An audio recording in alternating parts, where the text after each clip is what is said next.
दोस्तों इसके पहले जो हमारा वीडियो एक रिलीज हुआ था वो क्या था, इलेक्ट्रिक फ्लक्स पर न्यूमेरिकल प्रॉब्लम हम लोग देख रहे थे। आज हम लोग इलेक्ट्रिक फ्लक्स के न्यूमेरिकल प्रॉब्लम पार्ट 2 देखने जा रहे हैं। और इलेक्ट्रिक प्रॉब्लम दोस्तों बहुत ही इंपॉर्टेंट प्रॉब्लम हो रहे होते हैं इलेक्ट्रिक फ्लक्स पर। और अभी तक जो हम लोग देख रहे थे बहुत बेसिक प्रॉब्लम्स देख रहे थे। वो बेसिक प्रॉब्लम इस केस में बात कर रहे थे कि आपको ई और ए के बीच में एंगल मालूम होता था, इलेक्ट्रिक फील्ड इंटेंसिटी का वैल्यू गिवन होता था, एरिया फैक्टर आप जान रहे थे, दोनों के बीच एंगल जान रहे थे। अब फाइनली क्या कैलकुलेट कर ले रहे थे, फ्लक्स कैलकुलेट कर रहे थे। लेकिन आज बच्चों मैं कुछ आपको इंटरेस्टिंग प्रॉब्लम्स देने जा रहा हूँ, क्योंकि इसके पहले भी मैंने एक डिस्क प्रॉब्लम कराया था जो थोड़ा सा क्या था, एक स्टैंडर्ड लेवल का सवाल था। उसी तरीके से मैं आप एक को प्रॉब्लम कराने जा रहा हूँ, इलेक्ट्रिक फ्लक्स पर ही होगा, लेकिन वो सिलेंडर पर बेस होगा बच्चों। जैसे ये देखिएगा क्या, लाइक जो है हमारे पास क्या एक सिलेंडर है, सिलेंडर है, इसके सेंटर पे जो है हमने क्या ले लिया, प्लस कोई चार्ज ले लिया। इसका रेडियस बच्चों कितना है, कैपिटल आर है, और इसका लेंथ मैंने कितना ले रहा हूँ, एल ले रहा हूँ। अब इससे पूछा जाता है क्या बच्चों कि find net electric flux passing through the curved area. इसके कर्व एरिया से जो है, इसका वक्र पृष्ठ से कितना number of electric field line pass कर रहे हैं, मीन्स फ्लक्स कितना पास कर रहे हैं। तो उसके लिए हम लोग क्या करेंगे बच्चों कि आपको एक्स पे जाके एक डी का एलिमेंट लेना पड़ेगा। एक्स पे जाके एक डी का आपने क्या ले लिया, एक स्ट्रिप ले लिया। तो डी का जब स्ट्रिप लेंगे तो इसका थिकनेस कितना होगा, डी होगा। और इसके वजह से यदि आप वहाँ पे क्या लिखना चाह रहे हैं, इलेक्ट्रिक फील्ड इंटेंसिटी लिखना चाह रहे हैं, तो वो इंटेंसिटी कितना होगा, क्या के होगा, क्यू होगा, आर स्क्वायर होगा बच्चों, है ना। यदि आर है, ये एक्स है, तो ये वैल्यू कितना हो जाएगा, जल्दी से बता दो, R square plus X square, या रूट में चला जाएगा। हाँ, लेकिन आप स्क्वायर करेंगे उसका, तो यहाँ क्या होगा, R square plus X square, root का स्क्वायर करेंगे तो हट जाएगा, बिल्कुल हट जाएगा। क्या इलेक्ट्रिक फील्ड इंटेंसिटी पता चल जाता है, बिल्कुल पता चल जाता है। लेकिन दोस्तों क्या चाहिए होता है, एक एरिया वेक्टर भी चाहिए होता है। तो एक छोटे से स्ट्रिप का एरिया वेक्टर जो हमारा क्या होगा, इसका यहाँ पे लिखना चाहे तो ऊपर की तरफ होगा, उसे मैं क्या नाम दे देता हूँ, डी ए नाम दे देता हूँ। बट डी ए होगा कितना, आप जानते हैं स्ट्रिप का लेंथ कितना हो रहा होता है, 2πr हो रहा होता है, लेंथ इंटू विड्थ कितना होगा, डी एक्स होगा। तो मैंने मल्टीप्लाई कर दिया, क्या डी ए भी पता चल गया। हाँ, तो इनके बीच एक एंगल का भी जरूरत पड़ रहा होता है। सपोज मैंने मान लिया कितना, वो थीटा है ना। तो थीटा डिग्री पे इलेक्ट्रिक इंटेंसिटी और डी ए भी मालूम है, और मुझे क्या चाहिए, फ्लक्स चाहिए। तो क्या आपको छोटा सा फ्लक्स निकाला जा सकता है, जिसे मैंने नाम दे दिया क्या, डी फाई दिया। तो क्या होगा बच्चों, ई डॉट डी ए कॉस थीटा होगा, है ना। ई का वैल्यू कितना है, के है, क्यू है, और यहाँ R square plus X square है। बट डी ए का वैल्यू कितना है बच्चों, 2πr है। तो क्या यहाँ कैपिटल आर ही देना चाहिए, क्योंकि कैपिटल आर की बातें हो रही है। इस रिंग का भी, स्ट्रिप का भी क्या होगा, रेडियस सेम होगा। तो 2πr दे दिया मैंने यहाँ पर, इंटू कितना, डी एक्स। कॉस थीटा बच्चों कितना होगा, इस ट्रायंगल से आपको कॉस लिखना है। तो ये यदि थीटा है तो ये एंगल भी कितना होगा, थीटा होगा, है ना। तो ये बेस हो जाएगा, ये परपेंडिकुलर होगा, ये हाइपोटेनस होगा। तो बेस अपन क्या होता है, हाइपोटेनस होते हैं बच्चों। तो यहाँ कितना होगा, R divided by R square plus X square पे पावर 3/2 हो रहा होता है। होंगे क्या, हाँ होंगे, लेकिन मुझे पूरा फ्लक्स चाहिए होता है। अच्छा, यहाँ पे एक चीज़ जरा समझने की कोशिश करिए, के है, क्यू है, 2πr स्क्वायर है, इंटू यहाँ पे क्या है बच्चों, डी एक्स है ना। और डिवाइडेड बाय, यदि आप यहाँ लिखना चाहते हैं तो ये हो जाएगा R square plus X square, और फाइनली इस पर पावर 1, इस पर बेसिकली 3/2 होगा क्या बच्चों, नो, है ना, रूट में ये एक्चुअली होता है ना। तो इस पर पावर ये और ये कितना हो जाएगा, ऐड होके 3/2 अब हो जाएगा, है ना। अब मुझे क्या चाहिए होता है, पूरा फ्लक्स चाहिए होगा। तो क्या करना पड़ेगा, इंटीग्रेशन करना पड़ेगा। तो इंटीग्रेशन करेंगे तो कांस्टेंट टर्म तो बाहर निकल ही जा रहे होते हैं। तो क्या इस तरह से हम लोग फ्लक्स को कैलकुलेट कर ले रहा हूँ, है ना। लेकिन अब बात क्या बच्चों, सिंपल मैथमेटिक्स है यहाँ पे, है ना, कि आपका मैथमेटिक्स कितना अच्छा है। मैं शॉर्ट में आपको यहाँ पे देना चाह रहा हूँ कि फ्लक्स जो हमारे लिए होगा वो के होगा, क्यू होगा, 2π कैपिटल आर स्क्वायर होगा, डी एक्स डिवाइडेड बाई कितना होगा बच्चों, आर स्क्वायर एक्स स्क्वायर पे पावर कितना होगा, 3/2 की बातें हो रही होगी, है ना। लेकिन अब सबसे इंपॉर्टेंट बात है लिमिट का।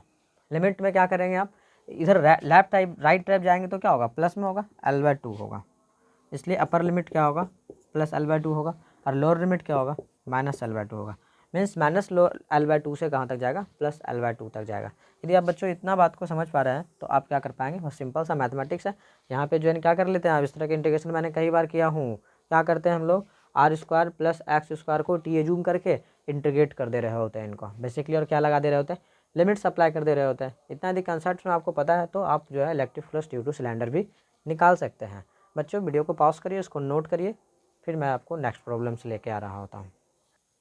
चलिए दोस्तों, उम्मीद करते हैं आप इसको नोट कर लिए होंगे और समझ भी गए होंगे कैसे हम लोग जो है सिलेंडर के सेंटर पे यदि कोई चार्ज रखा हो तो उसके कर्व रेडियस से कितना फ्लक्स पास कर रहे होते हैं, उसके लिए क्या आपको स्ट्रैटेजी अपनाना है। दूसरा सवाल जो है हम लोग लेते हैं दोस्तों।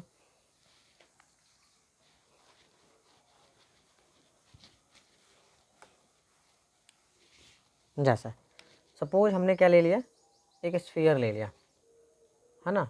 इसके सेंटर पे हमने क्या रख दिया, प्लस क्यू चार्ज रख दिया। अब पूछ दिया कि जो है ना कि स्फेरिकल सरफेस से पूरे के पूरे जो है ना कितना फ्लक्स पास कर रहे हैं। तो आपको क्या करना चाहिए दोस्तों, एक छोटा सा जो है क्या लिखना चाहिए, इलेक्ट्रिक फील्ड इंटेंसिटी लिखना चाहिए, है ना। कितना होता है, के होता है, क्यू होता है, अपॉन आर स्क्वायर होगा, रेडियस यदि इसका आर है तो, है ना। और यहाँ पे इसका एरिया वेक्टर कितना होगा, उसका डायरेक्शन इधर ही होगा, मीन्स डी ए, है ना। तो दोनों के बीच में एंगल बच्चों कितना होगा, 0 डिग्री होगा, क्योंकि सेम डायरेक्शन में लाई कर रहा है। तो अब फ्लक्स बताओ कितना होता है। 5 बराबर क्या लिखते हैं, E dot D A, means E D A cos theta लिखते हैं आप, बिल्कुल। ई का वैल्यू बता दीजिए, K Q upon R square, D A का वैल्यू डी ए, है ना। और कॉस थीटा की बातें कर रहे हैं, मीन्स कॉस जीरो का वैल्यू 1। लेकिन आप छोटा सा फ्लक्स लिख रहे हो, बड़ा सा फ्लक्स, छोटा सा फ्लक्स लिख रहे हो, पूरा फ्लक्स चाहिए तो क्या करना पड़ेगा, इंटीग्रेशन। तो क्या इंटीग्रेशन चाहिए, बिल्कुल चाहिए। डी ए के रूप में इंटीग्रेशन कर रहे हैं तो 0 से कहाँ तक जाएगा, ए तक जाएगा। तो कितना हो रहा है बच्चों, के हो रहा है, क्यू हो रहा है, आर स्क्वायर हो रहा है। डी ए का इंटीग्रेशन करना है 0 से कहाँ तक, ए तक। ज़रा सोचो क्या होगा, के होगा, क्यू होगा, आर स्क्वायर होगा, डी का इंटीग्रेशन कितना होगा, ए होगा बच्चों, लिमिट 0 से कहाँ तक, ए तक यदि बात करेंगे तो यहाँ कितना हो रहा है, के हो रहा है, क्यू हो रहा है, आर स्क्वायर हो रहा है, यहाँ ए होगा। लेकिन ए किसका होगा बच्चों, क्या इस स्फीयर का होगा, बिल्कुल होगा। कितना होता है ए स्फीयर का, 4 पाई आर स्क्वायर। क्या आप इस के को भी सब्स्टिट्यूट कर सकते हैं, बिल्कुल। कितना, 1/4 pi epsilon 0, 4 pi 4 pi cancel, R square cancel. तो बताओ बच्चों नेट फ्लक्स कितना आ रहा है, Q/ε0, गौर से देखो इस शख्स को बच्चों, ये बहुत ही डेंजर शख्स है। इस शख्स को आप देखेंगे तो आपको पता चलेगा कि अरे ये तो जाना पहचाना सी बातें हैं। क्या ये फ्लक्स की बातें कर रहा है, हाँ। क्या ये गॉस थ्योरम की बातें कर रहा है, हाँ। मैं आपको समझाता हूँ कि कैसे ये गॉस थ्योरम की बातें कर रहा है। आप याद करें गॉस थ्योरम मैंने आपको क्या समझाया था कि किसी भी क्लोज सरफेस के अंदर कोई चार्ज होता है तो उससे पास करने वाला नेट फ्लक्स कितने होते हैं, Q/ε0 होते हैं। मीन्स Q इनक्लूज बाय क्या हो रहे होते हैं, ε0 हो रहे होते हैं, मीन्स ε0 हो रहा होता है। बच्चों ये बहुत ही बेहतरीन रिजल्ट्स आपको मिला हुआ है। क्या आपको लगता है कि ये Q/ε0 में कोई भी ऐसा इन्फॉर्मेशन है, ऐसा कोई भी इन्फॉर्मेशन ये क्या गैदर किए हुए हैं जो इन्फॉर्मेशन दे सके कि मैं कोई स्फेरिकल बॉडी हूँ या सिलेंड्रिकल बॉडी हूँ या ट्रायंगुलर बॉडी हूँ। किसी भी तरह का कोई भी बॉडी का कोई इन्फॉर्मेशन नहीं दे पा रहा होता है। कौन सा रिजल्ट, Q/ε0। मैं किसी को फेंक दिया, बोले अरे लो Q/ε0, बताओ क्या है ये Q/ε0। कुछ नहीं कह सकते हैं बच्चों, इसके शेप पर आप कमेंट नहीं कर सकते हैं। केबल और केबल कौन सा इन्फॉर्मेशन को लेकर के, Q/ε0 के इन्फॉर्मेशन को लेकर के नहीं कर सकते ना, बिल्कुल नहीं कर सकते। इमेजिन करो केबल आपके पास कुछ नहीं पता था, केबल Q/ε0 बताओ क्या हो सकता है। लेकिन मैं बोलूँ ना कि पाई आर स्क्वायर है तो आप कर सकते हो इमेजिन के हो सकता है स्फीयर होगा, सिलेंडर होगा, कुछ सर्कुलर सेंस आपके डेवलप हो जाएंगे। लेकिन Q/ε0 से क्या सेंस डेवलप होगा, नथिंग, कोई भी सेंस डेवलप नहीं होगा, है ना। इसलिए इसका मतलब Q/ε0 से कोई भी शेप का जानकारी नहीं होता है। चलिए मैं एक चीज़ आपको बता देता हूँ, आपको मैं कंफर्म कर देता हूँ। सपोज ये जो Q/ε0 जो है ये था स्फीयर था, है ना, या फिर कोई भी एक ऐसा बॉडी था, क्लोज बॉडी था, उसका शेप मैंने बता दिया आइडेंटिकली, क्यूब था, क्यूबाइड था, कुछ भी कह दिया। लेकिन वो कितना बड़ा था क्या उसके साइज पर कमेंट कर सकता है क्या, नहीं। ये इन्फॉर्मेशन ना उनके शेप पर कमेंट कर रहा है ना उनके साइज पर कमेंट कर रहा है। इसका मतलब क्या है, ये साइज से भी परे है। दूसरी बात है ये किस आकृति का है उससे भी परे है, उसका शेप से परे है बच्चों, ये कैसा है नहीं है। मिस बस इसलिए क्या समझ रहे हैं, मैं सोच रहा सा इतना बड़ा होता तो क्या होता, कोई फ़र्क नहीं पड़ता। और बैटरी शेप में होता ये तो भी कोई फ़र्क नहीं पड़ रहा होता। ये सिलेंड्रिकल शेप में होता तो भी ये फ़र्क नहीं पड़ रहा होता, क्योंकि इलेक्ट्रिक फ्लक्स बेसिकली क्या है बच्चों, total number of electric field line crossing an area. किसी भी क्रॉसिंग एन एरिया से क्या हो रहा होता है, जो लाइंस पास कर रहे होते हैं उसके कॉन्टिंग्स एक्चुअली क्या हो रहे होते हैं बच्चों, इलेक्ट्रिक फ्लक्स की तरह काम कर रहा होता है।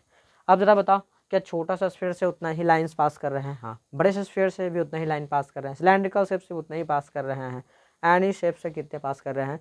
Same to same flux pass कर रहे हैं बच्चों। इसीलिए ये हमारा आगे चल के क्या बन जा रहा होता है? गॉस थ्योरम बन जा रहा होता है, गॉस थ्योरम बन जा रहा होता है। कैसे? मैं आपको इस बात को समझाता हूँ थोड़ा सा डिटेल में, आप समझने का कोशिश करिएगा। गॉस ने क्या समझाया? गॉस ने कहा एक छोटा सा स्फीयर है, इसके अंदर प्लस क्यू चार्ज रखा है, कितना number of electric field line pass करेगा? जितना पास कर रहे हैं। उन्होंने बोला इसको थोड़ा सा बड़ा कर दो और ऑर्बिटरी शेप दे दो, क्या अब भी उतना ही number of electric field line pass कर रहे हैं? बोला हाँ। कम है या ज़्यादा है या उतना ही है? एग्जैक्टली उतना ही है। उन्होंने बोला कि नहीं, बड़ा स्फीयर लो, अब भी कितना पास कर रहे हैं? उतना ही पास कर रहे हैं। उन्होंने बोला ज़रूरी नहीं है कि जो है ना स्फेरिकल शेप या एनी सेक्शन ऑफ द क्या लिया जाए, सेक्शंस लिए जाए। उन्होंने बोला सिलेंड्रिकल्स लो। कैसे लो? सिलेंड्रिकल शेप्स में लिया जाए, तो भी कितना पास कर रहा है? उतना ही number of electric field line pass कर रहा है, ना ज़्यादा ना कम। यदि मैं यहाँ पे स्क्वायर बना दूँ, मीन्स क्यूब बना दूँ, तो इस क्यूब से भी number of electric field line कितना पास कर रहा है? उतना ही पास कर रहा है। मैं यहाँ पे एक रेक्टेंगुलर फील्ड बना दूँ, तो भी जो है वो कितना number of electric field line pass कर रहे हैं बच्चों? उतना ही पास कर रहे हैं। मीन्स समझने का कोशिश करिए, सबसे number of electric field line क्या है? सेम है। जब सेम है तो उसके थ्रू जो है पास करने वाला फ्लक्स के बारे में जो इन्फॉर्मेशन दिया जा रहा है वो किसके द्वारा दिया जा रहा है? गॉस के द्वारा दिया जा रहा है। और गॉस थ्योरम तब आपसे क्या कहता है? गॉस थ्योरम कहता है किसी भी क्लोज सरफेस के अंदर से जो पास कर रहा होगा इलेक्ट्रिक फ्लक्स वो कितना होगा बच्चों? क्यू इन बाय एप्सिलॉन 0 होगा। क्यू इन या Q enclose, Q enclose by क्या हो रहा होगा? एप्सिलॉन 0 होगा। इसके अंदर जितना चार्ज होगा उसका ही क्या होगा? एप्सिलॉन 0 होगा। लेकिन दोस्तों इसको ऐसे भी लिख सकते हैं, फ्लक्स बराबर क्या हो रहा होता है? ई डॉट डी ए हो रहा होता है, का क्लोज सरफेस इंटीग्रल हो रहा होता है। क्या इन्हें क्यू इनक्लोज बाय 0 लिखा जा सकता है? बिल्कुल लिखा जा सकता है। ये भी क्या है? हमारा गॉस थ्योरम है। लेकिन अब से मैं छोटी छोटी बातें आपसे करता हूँ, आप थोड़े थोड़े से बातें से समझ जाएंगे कि एग्जैक्टली जो है गॉस थ्योरम किस रूप में बात कर रहे होते हैं और कैसे वो काम कर रहा होता है। देखिएगा,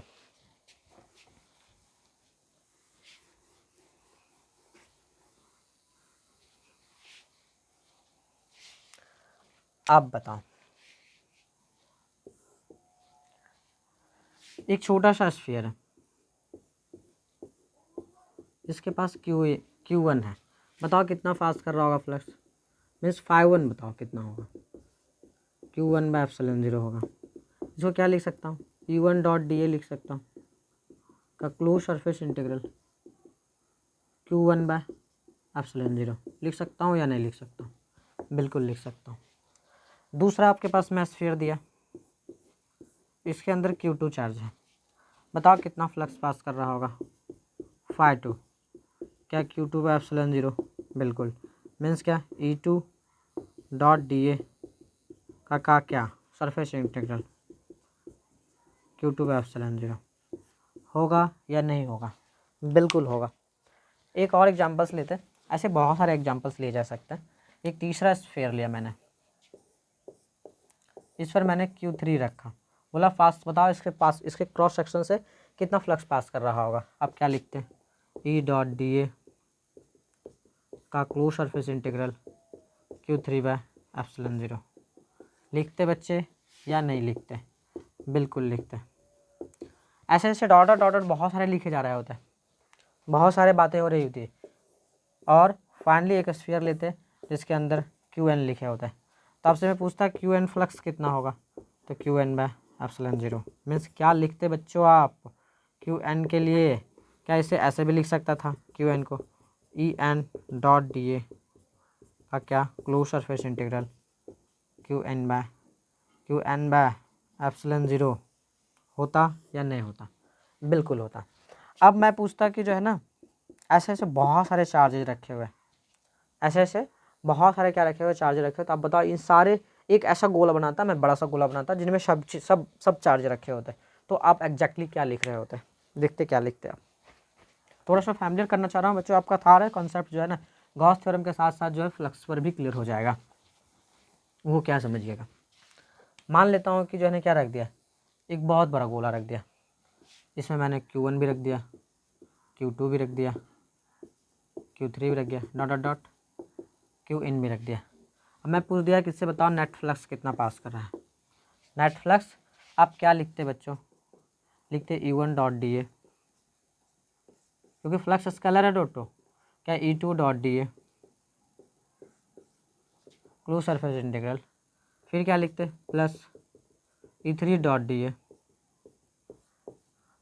डॉट डॉट डॉट क्या लिख रहे होते हैं, एन तक जा रहे होते आप, En डॉट डी ए close surface integral Q1 Q2 dot dot dot Qn, नीचे क्या आ रहा होता, एप्सिलॉन 0 आ रहा होता, नहीं आ रहा था, बिल्कुल क्या बराबर, नेट फ्लक्स बराबर होता। हाँ, इसलिए फाइनली आप यहाँ पे क्या लिख सकते हैं, E1 plus E2 plus E3 dot dot क्या हो रहा होता बच्चों, En हो रहा होता, इसका क्या हो रहा होता, डॉट प्रोडक्ट्स हो रहे होते हैं, और इसका कैसा close surface integral equal to क्या हो रहा होता, इन सबको क्या कहना चाहिए, Q इनक्लोज बाय एप्सिलॉन 0 लिखना चाहिए। अब समझिए ये किसका इन्फॉर्मेशन दे रहा है, ये पूरे के पूरे सब किसका, vectorial sum of the electric field intensity है, ये वेक्टोरियल फॉर्म ऑफ क्या है, इलेक्ट्रिक फील्ड इंटेंसिटी है, ये इलेक्ट्रिक फील्ड इंटेंसिटी का सदिश का जोड़ है बच्चों, कितना है, कैसे मैं लिख सकता हूँ, ई नेट लिख सकता हूँ, क्या लिख सकता हूँ, ई नेट डॉट क्या D A, E net dot D A equal to क्या Q इनक्लोज बाय एप्सिलॉन 0, क्या यही हमारा नेट इलेक्ट्रिक फ्लक्स है, बिल्कुल। यहाँ इलेक्ट्रिक फील्ड इंटेंसिटी नेट है बच्चों, लेकिन क्या मैं यदि आपसे बात करता बाहर में भी कुछ चार्जेस होते तो उसका कैसे कंट्रीब्यूशन हो रहा है, अंदर में जो चार्जेस होता है उसका क्या कंट्रीब्यूशन हो रहा होता है, ये बात आप समझ पा रहे होंगे इस गॉस थ्योरम से। दूसरा मैं आपको कुछ रजिस्ट्रेशन लेता हूँ, आपका पूरा का पूरा जो है क्वेरीज क्या हो जाएंगे, दूर हो जाएंगे इस रजिस्ट्रेशन को लेकर के, देखिएगा।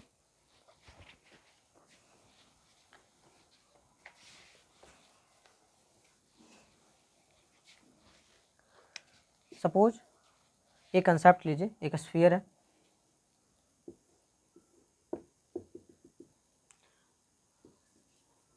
यहाँ पे मैंने कोई चार्ज रख दिया क्यों, अब मैं पूछ रहा हूँ इससे बताओ कितना फ्लक्स पास कर रहा होगा। आप जानते हैं बच्चों क्या हो रहा होगा, यहाँ से number of electric field line cross कर रहे होंगे, है ना, मतलब जितना लाइन एंटर कर रहा है उतना लाइन बाहर हो रहा है, मीन्स फ्लक्स कितना होगा, 0 होगा। एक फ्लक्स इनकमिंग वाला पॉजिटिव होगा, आउटगोइंग वाला क्या होगा, नेगेटिव होगा। एक फ्लक्स नेगेटिव होगा और एक फ्लक्स क्या होगा, पॉजिटिव होगा। अंदर जो एंटर कर रहे होते हैं वो फ्लक्स नेगेटिव होते हैं, जो बाहर हो रहे होते हैं वो फ्लक्स पॉजिटिव हो रहे होते हैं। इधर वाला नेगेटिव होगा, इधर वाला क्या होगा, पॉजिटिव होगा, मीन्स कंपनसेट कर देगा, जितना अंदर घुस रहा है उतना क्या हो रहा है, बाहर निकल रहा है, इलेक्ट्रिक फ्लक्स क्या होगा, 0। आप इसको चाहते हैं कैसे होगा, मैथमेटिकली थोड़ा सा एक्सप्लेन कर दूँ, तो आप देख सकते हैं कैसे जो है ना मैथमेटिकली ये एक्सप्लेन हो रहा होता है कि इलेक्ट्रिक फ्लक्स 0 हो रहे होते हैं। देखिएगा थोड़ा सा मैं आपको एक्सप्लेन करता हूँ।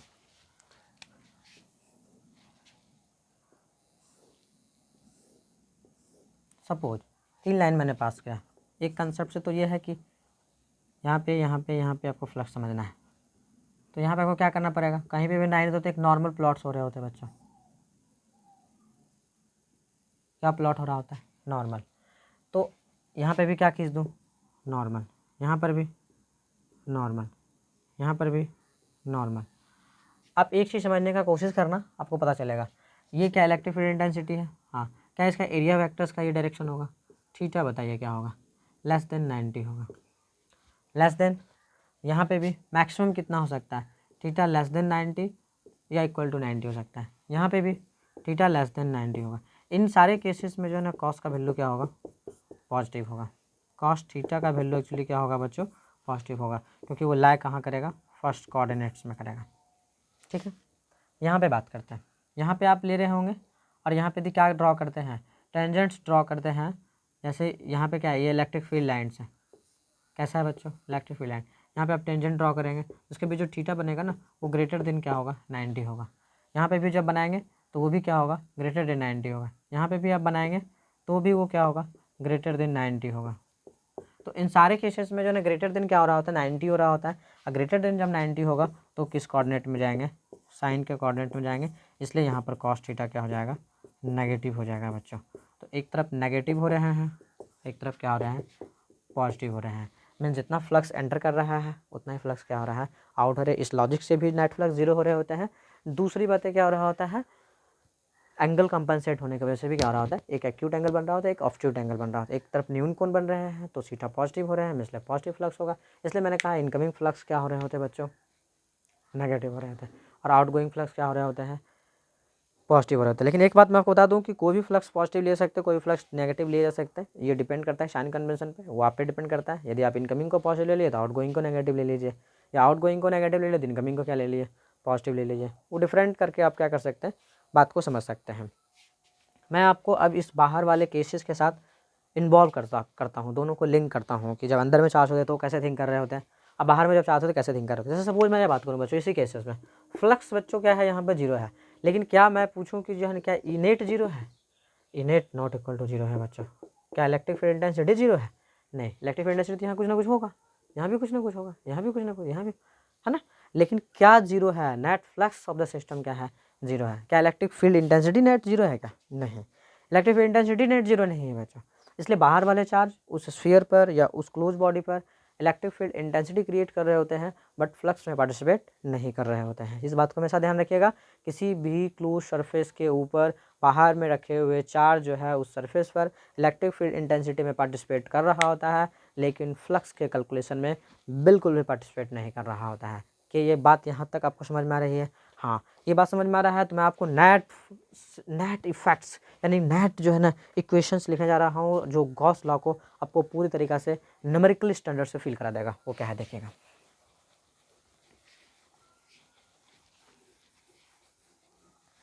जैसा दोनों को कंबाइन कर रहा हूँ बच्चा, कुछ चार्ज जैसे मैं बात कर लेता हूँ Q1 अंदर में है, एक Q2, ठीक है, और एक मैंने बात कर लिया यहाँ पर Q3 है।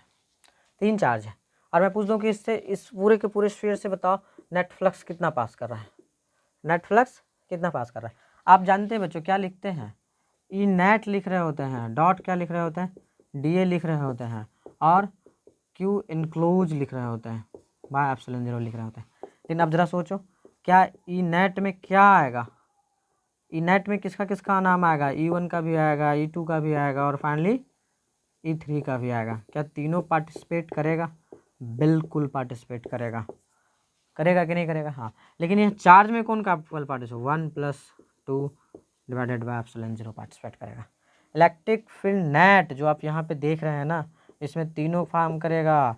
इलेक्ट्रिक फील्ड इंटेंसिटी नेट है, ये 1 के वजह से भी है, 2 के वजह से भी, और 3 के वजह से भी बातें हो रही होगी। और फाइनली लेकिन Q इन की जब बात करूँगा तो जो स्फीयर के अंदर होगा एग्जैक्टली वही बात हो रहा होगा, क्योंकि फ्लक्स में सारे के सारे चार्ज पार्टिसिपेट नहीं करते हैं। फ्लक्स में केवल और केवल इनसाइड द स्फीयर या इनसाइड द क्लोज बॉडी क्या कर रहे होते हैं, इलेक्ट्रिक फ्लक्स पार्टिसिपेट कर रहे होते हैं। लेकिन इलेक्ट्रिक फील्ड इंटेंसिटी में चाहे वो चार्ज बाहर हो, चाहे वो चार्ज क्या हो, अंदर हो, इलेक्ट्रिक फील्ड इंटेंसिटी में सरफेस पर क्या कर रहा होता है, उनकी भागीदारी होती है। इतना बात बच्चों को समझ में आ रहा है। तो नेट जो है कंक्लूजन ऑफ गॉस थ्योरम आप लिखिए, बाकी मैं आपको मिलता हूँ। बस इसको थोड़ा सा नोट डाउन करिए।